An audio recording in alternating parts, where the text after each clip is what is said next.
Hello everyone and welcome back to our third after action report. Um, yeah, as always, let's have first a look in the east. My Japanese ally is marching forward.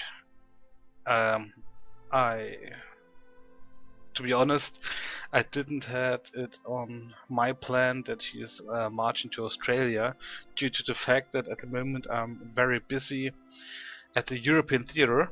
Therefore, yeah, my Japanese ally started an invasion here in Australia. He nearly secured the whole Pacific Islands, and I think some next steps will be the Philippines and possibly, if we launch an attack on the Soviet Union to support the attack on the Soviet Union from the Eastern Front.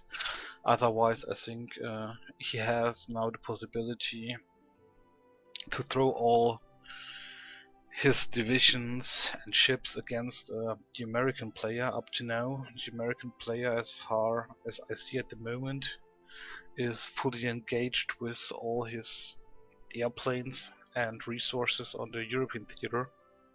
Therefore, I think it would be very easy to act as Japan here in the Pacific region, due to the fact that there is not that much resistance from the US. But quite a good job, and secured all the necessary resources like oil and rubber for our team.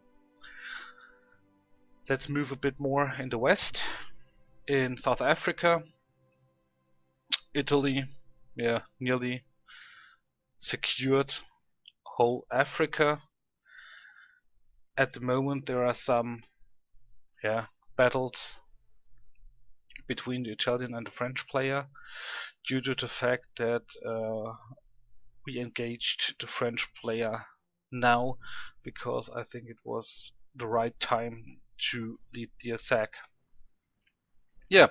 From my situation, since the last report, I secured Sweden as planned, and now I have the most AAA resources for the German Reich.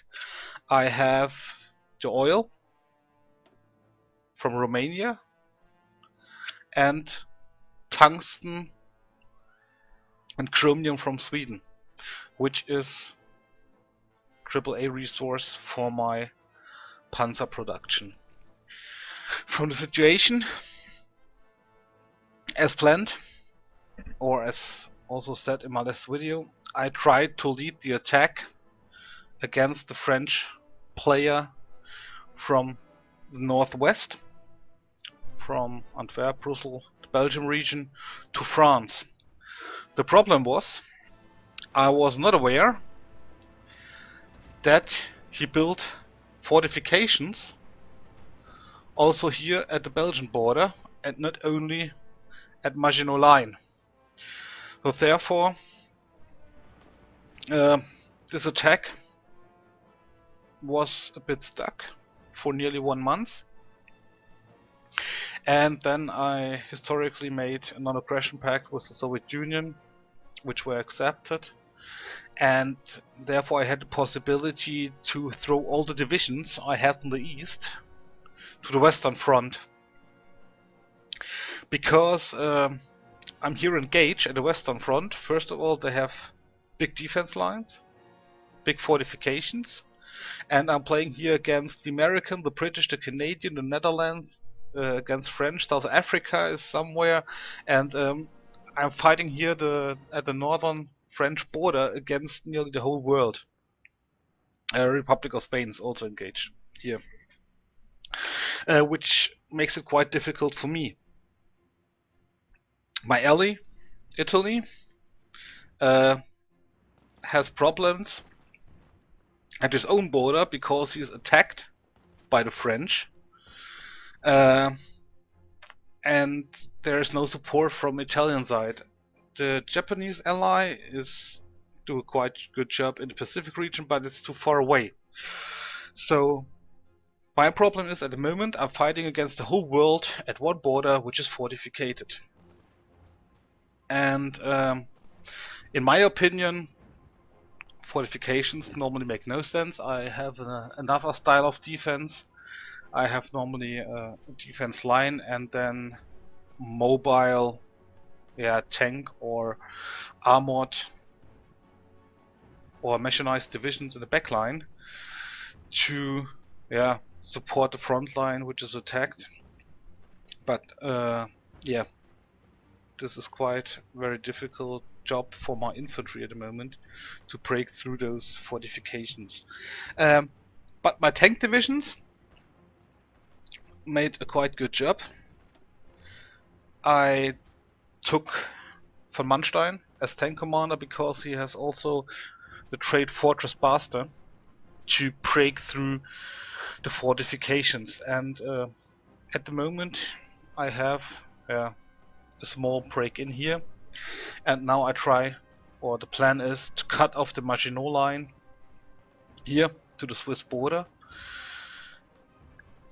and to break with the other part of the tank divisions to the east to engage Paris and possibly cut all these troops and destroy them. Because if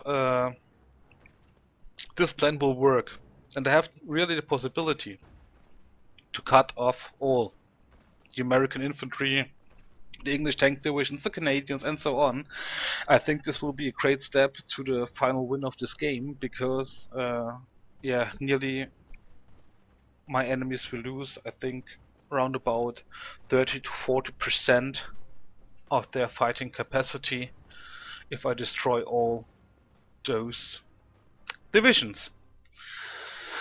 Yeah, that's the situation at the moment. There's nothing in the east, there are only some garrison troops, and there are no troops at the moment at the Soviet border because I have a non-aggression with them, and therefore I have the possibility to engage with all my full capacity here the enemies in the west. At the moment I think it looks better for me than it is, due to the fact I think they can easily, or I have the risk that they will have to cut off my troops here, and then I will lose nearly my whole armored divisions, or I cannot finalize this attack and overrun Paris. So I have only one goal, that the French player is out, because at the moment I throw all my resources into this battle, and it makes a bit more sense if I show you, for example, the air overview. At the moment I had no chance to win the air battle. At the moment we have in northern France 240, I think it were around about 800 fighters they had here in the northern France region, and I'm losing all my fighters. I had around about 800 fighters which are all gone. I lost 931, right? My enemy lost 1200 fighters roundabout. And the only reason why I fought this battle is that my enemy will not get the bonus for air superiority in northern France. That will be the better thing that can happen, because if they have air superiority in northern France and I have no chance to finish this war against the French, and I'm getting their military factories, I will not have the chance to build up new air force, and they can bomb me like they want. I think at the moment the British player is bombing me. A lot of factories are destroyed and needs to be repaired, and therefore it's from a global strategic overview. I think this battle will be the final decision.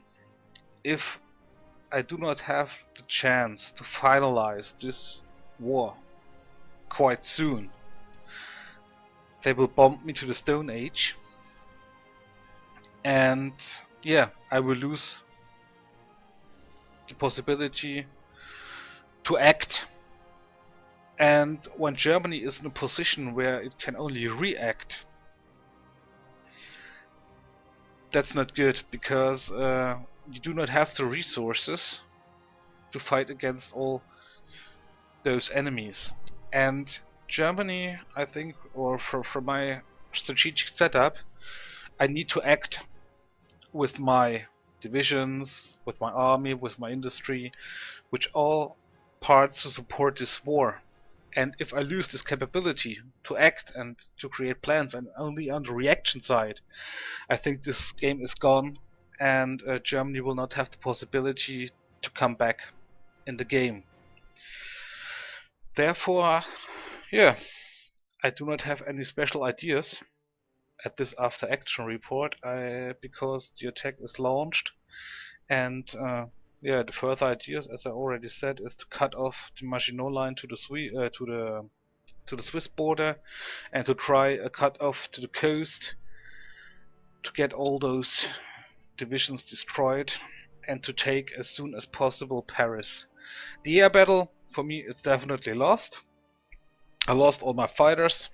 I had around about 1,000 fighters. They are gone, and that's it at the moment.